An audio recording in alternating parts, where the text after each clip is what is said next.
अभी भी कुछ सुनना बाकी है क्या?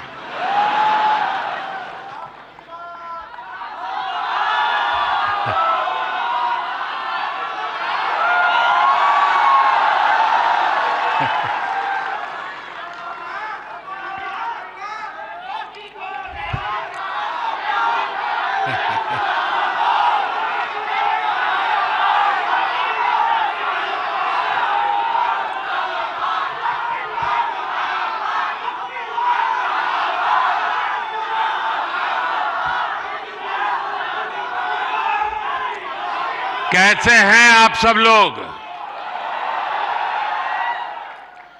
थोड़ी सी वाइब भी तो चेक हो जाए।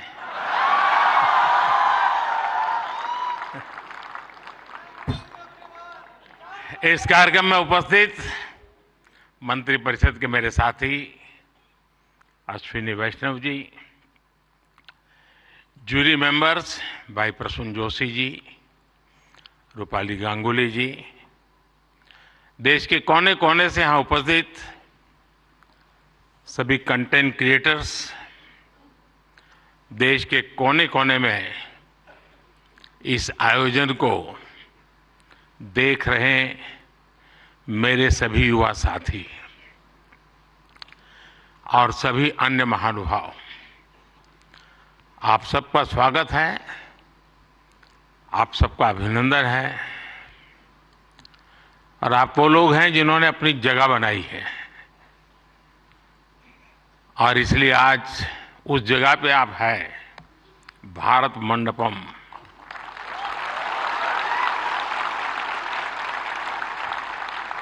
और बाहर सिंबल भी क्रिएटिविटी से जुड़ा हुआ है आते ही।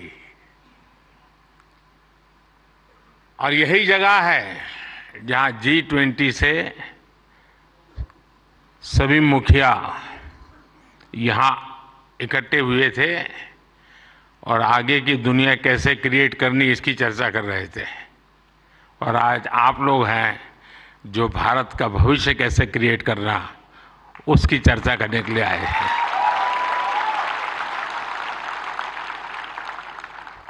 साथियों, जब समय बदलता है, टाइम चेंज होता है, जब नए युग की शुरुआत होती है तो उसके साथ कदम से कदम मिलाना ये देश का दायित्व होता है। आज भारत मंडपम में देश अपने उस दायित्व को पूरा कर रहा है। पहले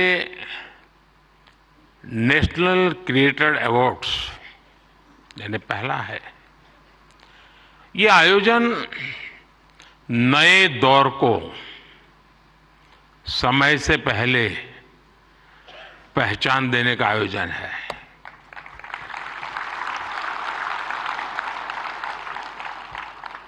और कुछ लोग मुझे कभी कभी पूछते हैं कि आपकी सफलता का रहस्य क्या है, ऐसा मुझे पूछते हैं। मैं हर एक को जवाब नहीं देता हूं।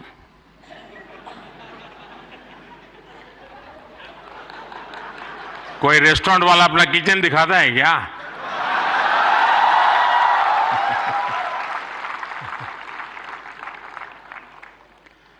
लेकिन आपको मैं बता देता हूं, ईश्वर कृपा है, मैं समय से पहले समय को भांप सकता हूं। और इसलिए ये पहला ऐसा अवार्ड है जो शायद आने वाले दिनों में बहुत प्रमुख स्थान लेने वाला है।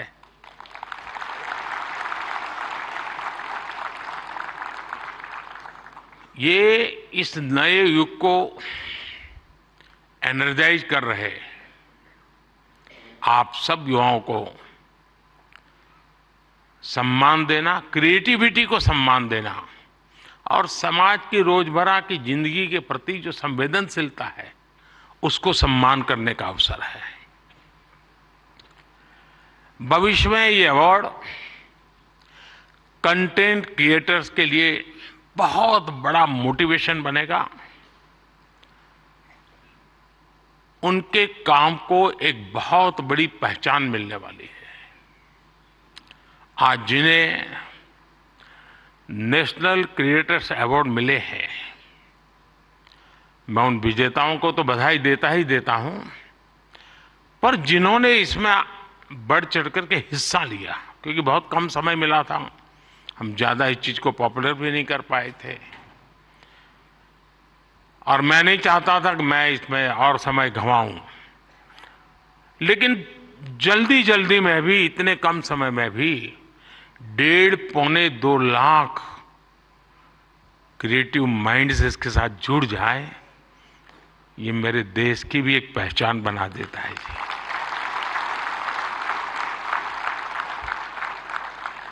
और साथियों, आज एक और पवित्र संयोग है। ये पहला नेशनल क्रिएटर्स अवार्ड महाशिवरात्रि के शुभ दिन पर आयोजित हो रहा है।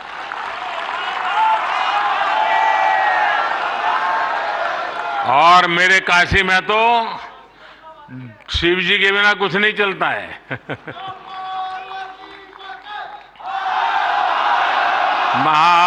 महादेव। भगवान शिव भाषा, कला और क्रिएटिविटी के जनक माने गए हैं। हमारे शिव नटराज है। शिव के डमरू से माहेश्वर सूत्र प्रकट हुए हैं। शिव का तांडव लय और सृजन की नींव रखता है इतिहास। और इसलिए यहां जो क्रिएटर्स हैं, उनके लिए नए सब्जेक्ट मिल जाएंगे। महाशिवरात्रि के दिन ये आयोजन अपने आप में बहुत बड़ा सुखद संयोग है, और मैं आपको भी और देशवासियों को भी महाशिवरात्रि की बहुत बहुत शुभकामनाएं देता हूं। फ्रेंड्स, आज इंटरनेशनल विमेंस डे भी है, लेकिन मैं देख रहा हूं पहली बार पुरुष ताली बजा रहे हैं, वरना उनको लगता है हमारा तो कोई डे आता नहीं। आज जो अवार्ड मिले हैं, उनमें भी बहुत सारी बेटियां मैदान मार गई हैं। मैं उनको भी बधाई देता हूं। और भी मैं देख रहा हूं क्रिएटिव वर्ल्ड में हमारे देश की बेटियां बहुत बड़ी मात्रा में, सबको देख रहा हूं। मुझे बहुत गर्व हो रहा है आप लोगों को देख करके। मैं देश की सभी महिलाओं को, बहनों को, बेटियों को इंटरनेशनल विमेंस डे की बहुत बहुत बधाई देता हूं। और आज ही मैं अभी, आप तो यहां बैठे हैं, मैं गैस सिलेंडर का 100 रुपया कम करके आया हूं।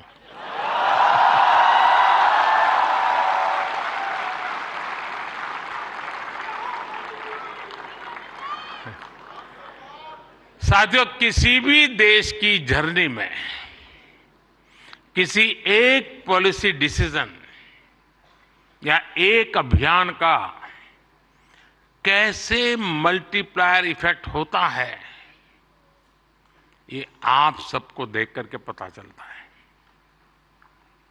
10 साल में हुए डेटा रिवॉल्यूशन से लेकर सस्ते मोबाइल फोन्स, डिजिटल अभियान, इंडिया अभियान ने एक प्रकार से कंटेंट क्रिएटर्स की एक नई दुनिया क्रिएट कर दी है। और पहली बार ऐसा हुआ होगा जब किसी सेक्टर की युवा शक्ति ने सरकार को प्रेरित किया हो, सरकार को मजबूर किया हो कि कब तक बैठे रहोगे, इसको भी सोचो। और इसलिए भी आप बधाई के पात्र हो।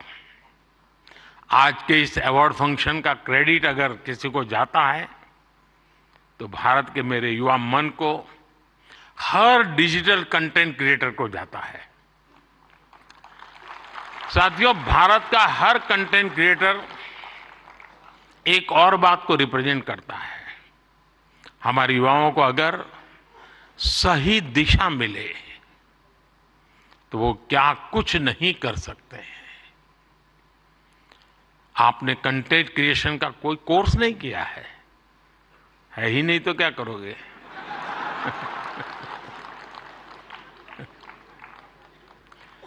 पढ़ाई के टाइम करियर सेलेक्ट करते हुए ये सोचा भी नहीं होगा कि हम कंटेंट क्रिएटर जैसा कुछ बनेंगे, लेकिन अपने भविष्य को पहचाना, फ्यूचर को देखा और ज्यादातर लोगों ने वन मैन आर्मी की तरह काम शुरू कर दिया। अब ये श्रद्धा को देखिए, खुद अपना मोबाइल लेकर के बैठ जाती है। अपने प्रोजेक्ट में आप ही राइटर, आप ही डायरेक्टर, आप ही प्रोड्यूसर, आप ही एडिटर, यानी आपको ही सब कुछ करना होता है। यानी एक प्रकार से इतनी टैलेंट एक जगह पे जमा हो जाए और फिर वो जब प्रकट हो तो उसका सामर्थ्य कितना हो सकता है अंदाज लगा सकते हैं। आपने आइडियाज गढ़े, इनोवेशन किए और उन्हें स्क्रीन पर जीवंत बनाया। आपने दुनिया को न केवल अपनी क्षमता से परिचित करवाया, बल्कि लोगों को दुनिया भी दिखाई। आपने जो हिम्मत दिखाई, उसी के कारण आज आप सब यहाँ पहुंचे हैं और देश बड़ी आशा के साथ आपको देख रहा है। आपका कंटेंट आज पूरे भारत में जबरदस्त इंपैक्ट क्रिएट कर रहा है। आप एक तरह से इंटरनेट के एमवीपी,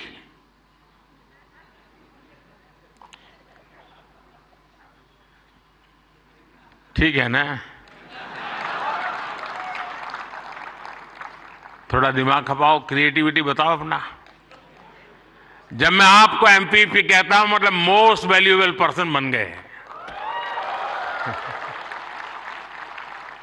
साथियों, आप सभी जानते हैं कि जब कंटेंट और क्रिएटिविटी आपस में कोलैबोरेट करते हैं तो इससे एंगेजमेंट बढ़ती है। जब कंटेंट डिजिटल से कोलैब करता है तो ट्रांसफॉर्मेशन आता है। जब कंटेंट पर्पस से कोलैब करता है तो इससे इंपैक्ट दिखता है। और आज जब आप लोग यहां आए हैं तो मुझे भी बहुत सारे विषयों पर आप लोगों से कोलैब रिक्वेस्ट करनी है।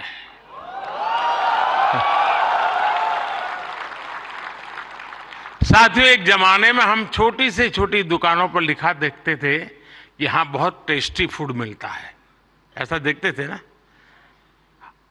कोई भी कहे वहां क्यों खाना, तो बोले टेस्टी फूड है। लेकिन आज हम देखते हैं कि दुकान वाले लिखते हैं कि यहां हेल्दी फूड मिलता है।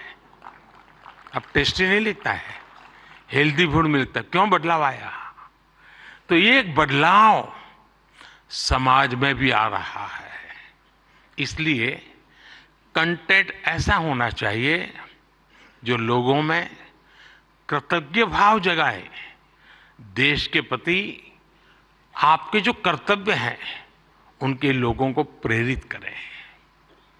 और आपके कंटेंट का यही डायरेक्ट मैसेज हो, ये जरूरी नहीं है।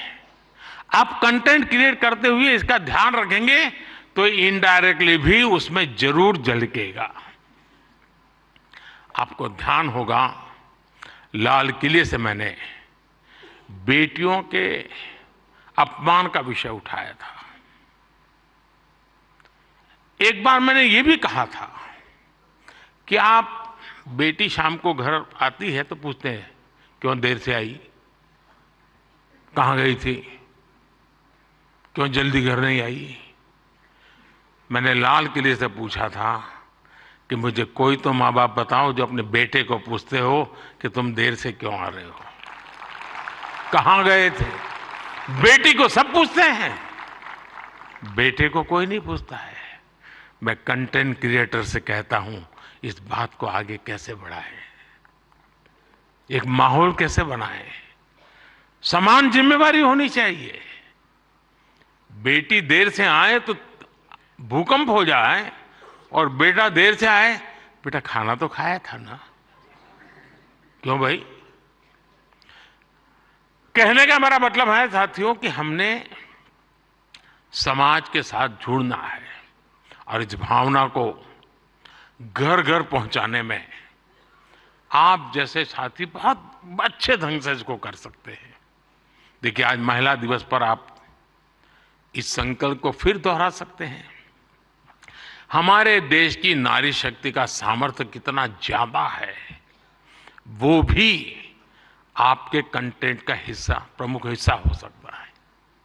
मैं जरूर दावे से कहता हूं जी, आप में से कोई थोड़ा क्रिएटिव माइंड के साथ सुबह से रात तक माँ क्या करती है उसी को थोड़ा रिकॉर्ड करके उसको एडिट करके रखें।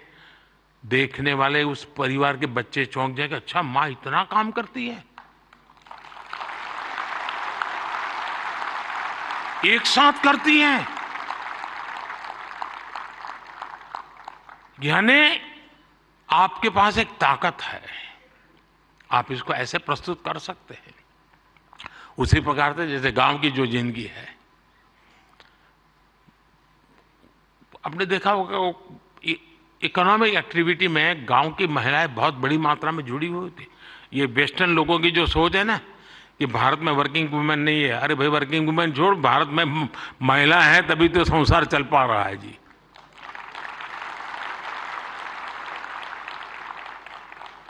गांव में आप देखेंगे इतनी इकोनॉमिक एक्टिविटी हमारी माताएं बहनें करती है। अगर ट्राइबल बेल्ट में जाएंगे, पहाड़ों में जाएंगे, तो आपको मैक्सिमम इकोनॉमिक एक्टिविटी हमारी माताएं बहनें करती हैं जी। और इसलिए हमारी क्रिएटिविटी के द्वारा हम ये जो गलत परसेप्शन बने हैं ना, बड़े आसानी से बदल सकते हैं, हकीकतों के आधार पर बदल सकते हैं। और मैं मानता हूं हम इसको करना चाहिए। अगर एक दिन की जीवन की सिर्फ साइकिल को हम दिखाएं तो पता चलेगा कि हमारे यहाँ पशुपालक हो, किसान महिला हो, मजदूरी करने वाली महिला हो, कैसे काम करती, कितनी मेहनत करती है। साथियों, स्वच्छ भारत की सफलता से आप सभी परिचित हैं और आपने उसमें सहयोग भी किया है, लेकिन ये तो निरंतर चलने वाला जन आंदोलन है।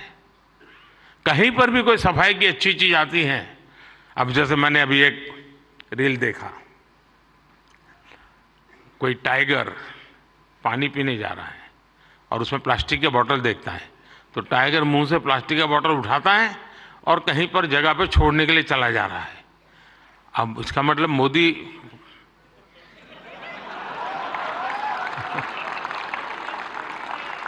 किस किस से बात पहुंचाता है, समझ गए ना?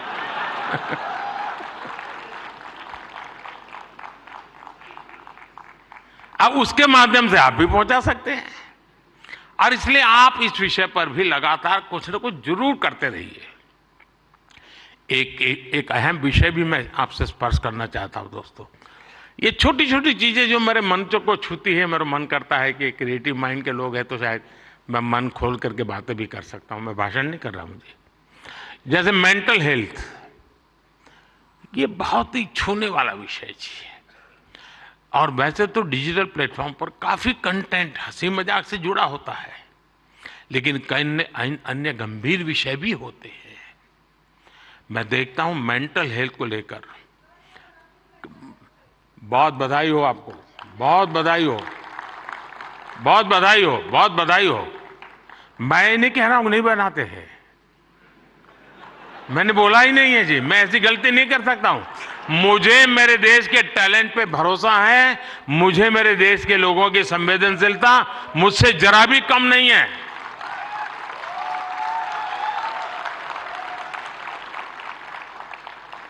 लेकिन ये ऐसे, और जो लोग इस प्रकार से सोचते हैं वो ज्यादा क्रिएटिव है, ऐसा मैं कह सकता हूं।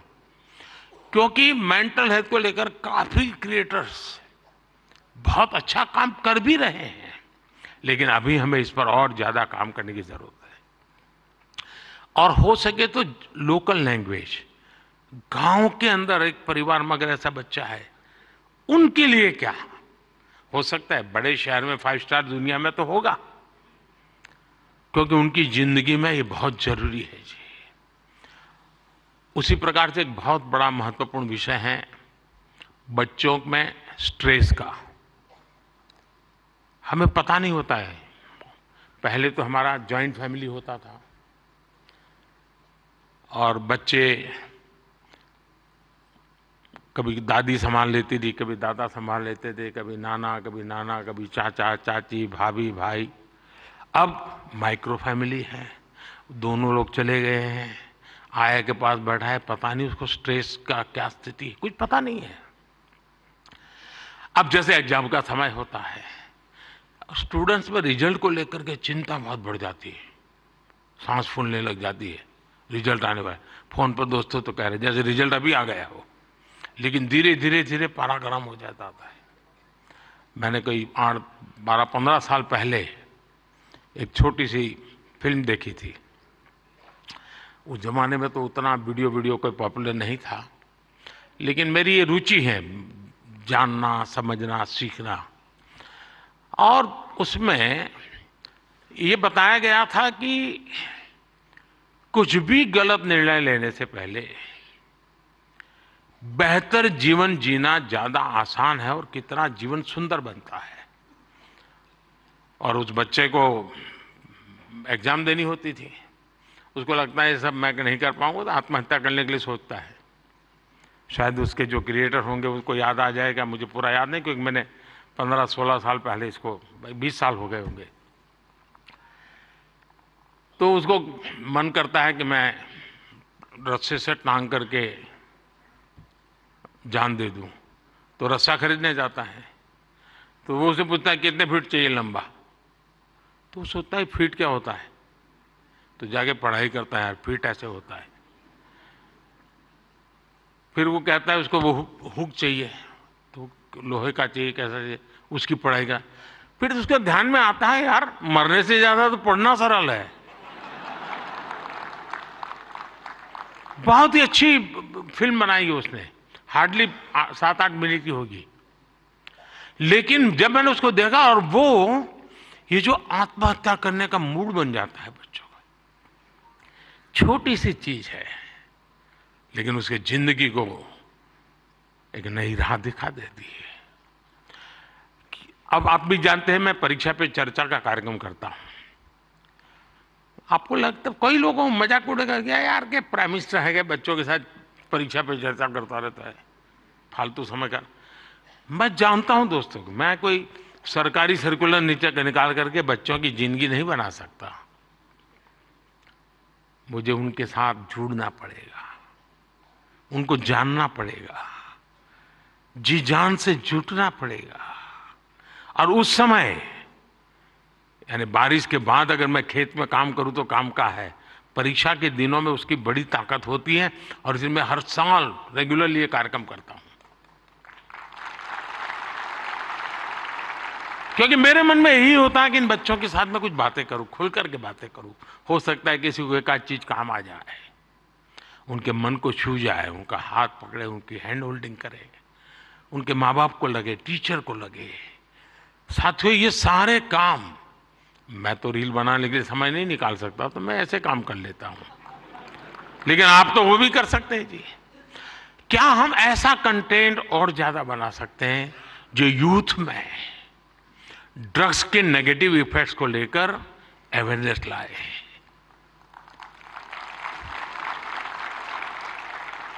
हम बिल्कुल दावे से क्रिएटिव वे में समझा सकते हैं कि drugs is not a cool for youth. वरना क्या है यार, कूल हॉस्टल में बैठे हैं, कूल। साथियों इसमें बहुत बड़ा, और आप लोग हैं बड़े, क्योंकि आप उनके साथ जुड़ सकते हैं, उनकी भाषा में बात कर सकते हैं। साथियों अगले कुछ दिनों में लोकसभा के चुनाव होने जा रहे हैं। आप ये मत सोचिए कि आज का ये इवेंट इसके लिए है।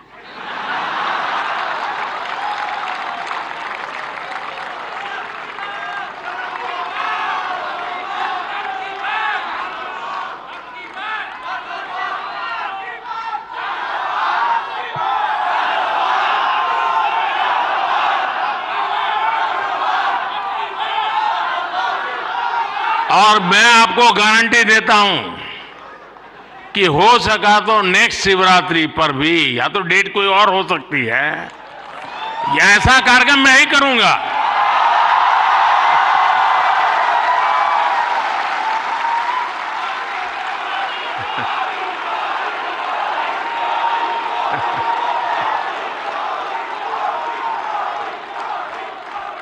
लेकिन मैं लोकसभा चुनाव का विषय उस अर्थ में नहीं लाया हूं, क्योंकि मुझे भरोसा है मुझसे ज्यादा मेरे लिए आप मरते हैं।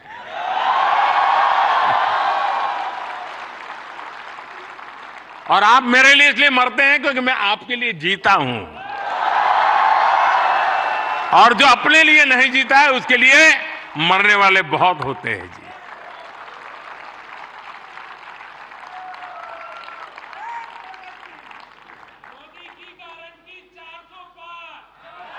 वो मोदी की गारंटी नहीं है, 140 करोड़ देशवासियों की गारंटी है।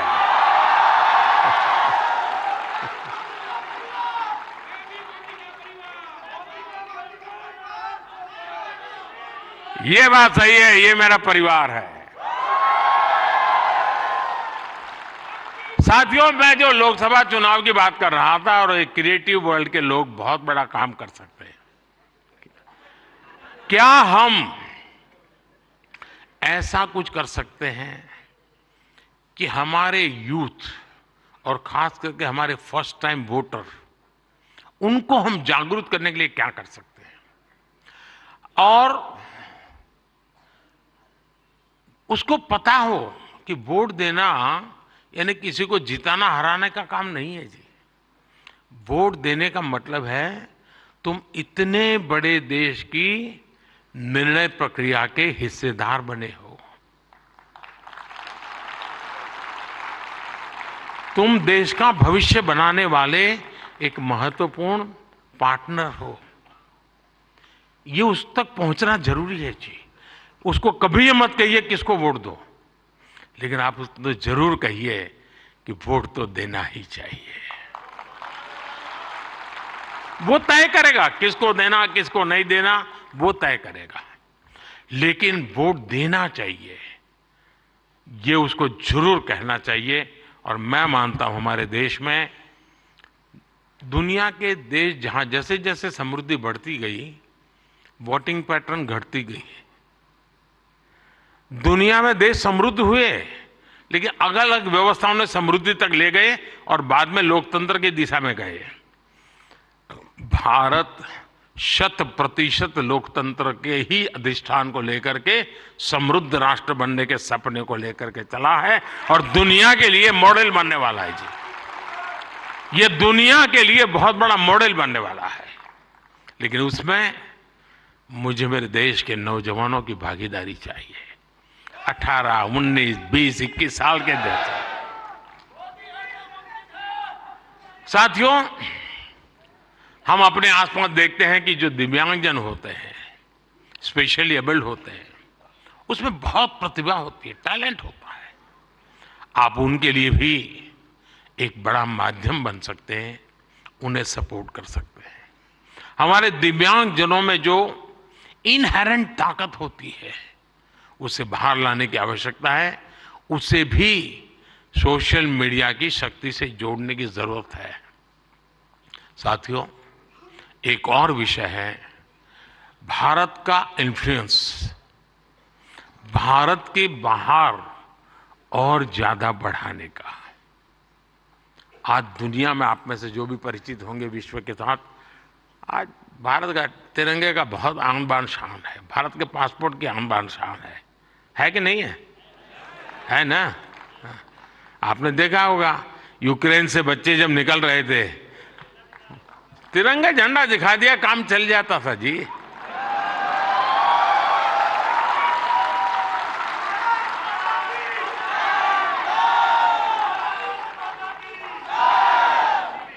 ये सामर्थ्य ऐसे ही नहीं आया है दोस्तों, ये सामर्थ्य ऐसा ही नहीं आया है। इसके पीछे एक मिशन बोर्ड में तपस्या की गई है। दुनिया में आज वातावरण बदला है, लेकिन उसको और अधिक, आज भी दुनिया में कुछ परसेप्शन ऐसे ही है हमारे लिए, हम उसको बदल सकते हैं क्या? और मैं मानता हूँ, मुझे याद है मैं एक बार किसी एक देश में गया था, तो एक इंटरप्रेटर मेरे साथ था। तो परिचय वो कंप्यूटर इंजीनियर था, तो उस सरकार में काम करता था। तो मेरी मदद की उसने, 3-4 दिन मेरे साथ था वो, तो परिचय हो गया। तो आखिर में उसने कहा, साहब आपको बुरा न लगे तो एक सवाल पूछना चाहता हूँ। मैंने कहा क्या? नहीं सबको आपको बुरा नहीं लगेगा ना? मैं कहा नहीं दोस्त, 3-4 दिन से आप देख रहे हो, बुरा लगने का सवाल नहीं, आप जरूर पूछिए। नहीं रहने दो साहब, नहीं पूछता हूँ। नहीं मैंने कहा पूछो यार। उसने कहा साहब क्या अभी भी आपके देश में सांप सपेरे जादू टोना यही होता है क्या? ये मुझे पूछा गया सवाल था जी। मैंने कहा देख दोस्त, हमारे लोग तो उस जमाने में तो बड़े ताकतवर थे, तो सांप बाप उनके लिए बड़ा बाएं हाथ का खेल था। अब मैंने कहा हमारी ताकत बहुत कम हो गई है, और धीरे धीरे करके मैंने कहा वो माउस पे आ गए हैं। लेकिन मैंने कहा वो माउस से पूरी दुनिया को हिलाते हैं। साथियों, मेरे देश का ये जो सामर्थ्य है ना, इस सामर्थ्य को हम आज अगर विदेश में बैठे किसी शख्स को, मैं समझता हूं हमारे सामर्थ्य से आकर्षित करें, उनको लाने की दिशा में हमारा काम हो, हम अपने कंटेंट को ऐसा क्रिएट कर सकते हैं। आप पूरी दुनिया में भारत के डिजिटल एम्बेसडर्स हैं दोस्तों, और मैं मानता हूं ये बहुत बड़ी ताकत है। आप फ्रिक्शन ऑफ सेकंड दुनिया में पहुंच सकते हैं। आप वोकल फॉर लोकल के ब्रांड एम्बेसडर्स हैं। मैं कल श्रीनगर में गया था, तो एक नौजवान से मेरी बातचीत हो रही थी। मैं हैरान हूं, जो वो सिर्फ शहद का काम करता है, मधुमक्खी पालन का काम करता है, और आज ग्लोबली उसने अपनी एक ब्रांड पहुंचा दी है जी, जस्ट डिजिटल वर्ल्ड के माध्यम से। और इसलिए साथियों, आइए हम एक साथ मिलकर एक क्रिएट ऑन इंडिया मूवमेंट, मैं बहुत जिम्मेवारी के साथ आप लोगों से अपेक्षा कर रहा हूं, क्रिएट ऑन इंडिया मूवमेंट की शुरुआत करें।